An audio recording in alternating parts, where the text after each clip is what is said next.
네, 앞서 익스프레스로 메인 페이지를 구현해 보았는데요. 이후에 우리가 구현해 볼 블로그 기능에 대해서 잠깐 살펴보도록 하겠습니다. 우선 웹페이지를 개발하기 전에는 먼저 어떤 페이지를 개발해야 하는지 기획해 보는 게 중요한데요. 우선 우리가 이번 프로젝트에서 개발하게 될 블로그에 대해서 기능을 정리해 보도록 하겠습니다. 우선 이 블로그는 화면적인 구성으로는 메인 페이지, 내비게이션 바, 부터 이렇게 구성이 될 거고요. 블로그 기능에는 글 작성, 글 목록, 글 상세 페이지, 글 수정 이런 기능들을 구현해 보도록 하겠습니다. 이렇게 무언가를 생성하고 읽어오고 수정하고 삭제하는 이 기능들을 우리는 CRUD라고 표현하는데요. 이 기능들을 구현해 보도록 하겠습니다. 간단하게 화면에 대한 기획도 해볼 텐데요.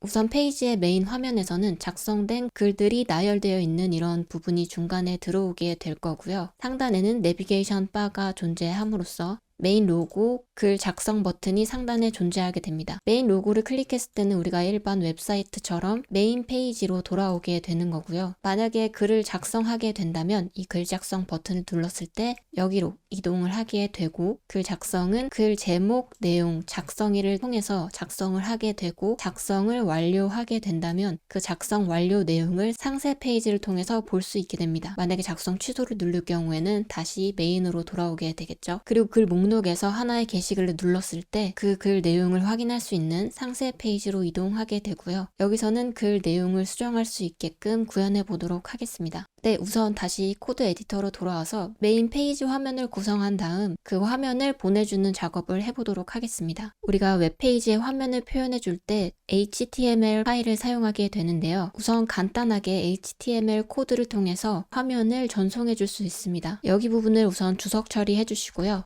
let's send 이 사이에 HTML 태그를 넣어줘 보도록 하겠습니다. 이렇게 수정을 해주시고요. 저장을 한 다음에 한번 실행해 보도록 하겠습니다. 이렇게 앞서 우리가 접속했었던 127.0.0.1의 3000번 포트로 접속하게 되면 우리가 h1 태그를 이용한 이 내용이 여기에 출력되는 걸 확인할 수 있습니다. 이렇게 코드 한 줄을 보낼 때는 간단하게 문자열을 통해서 보내줄 수도 있지만 만약에 여러 줄의 코드를 보내주고 싶다면 백틱을 이용해서 여러 줄 코드를 입력해 주게 됩니다.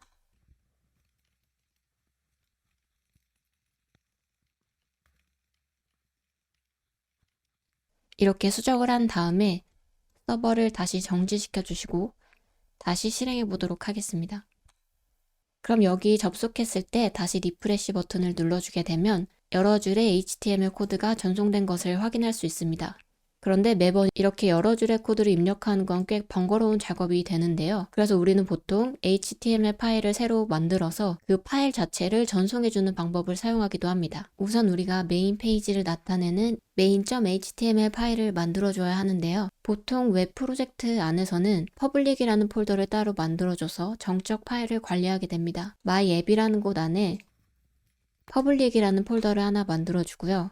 그 안에 main.html을 만들어 주도록 하겠습니다.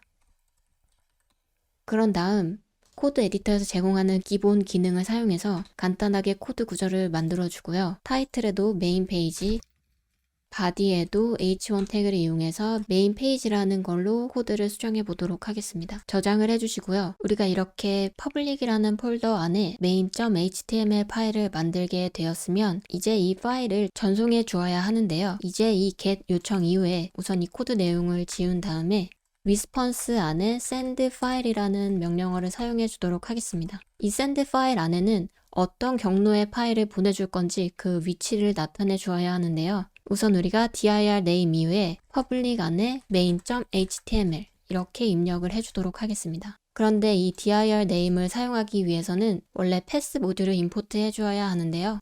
이렇게 import pass 이렇게 입력을 해주시고 ESM 모듈에서는 한 가지 추가 설정을 더 해줘야 하는데요. dir name 자체를 정확하게 이렇게 명시를 해주고 나서야 오류가 나지 않고 밑에서 사용을 할 수 있게 됩니다. 다시 서버를 실행해 주도록 하겠습니다. 앞서 접속했던 127.0.0.1에 다시 접속해 보시면 올바르게 메인 페이지를 나타내고 있는 main.html이 전송된 것을 확인할 수 있습니다.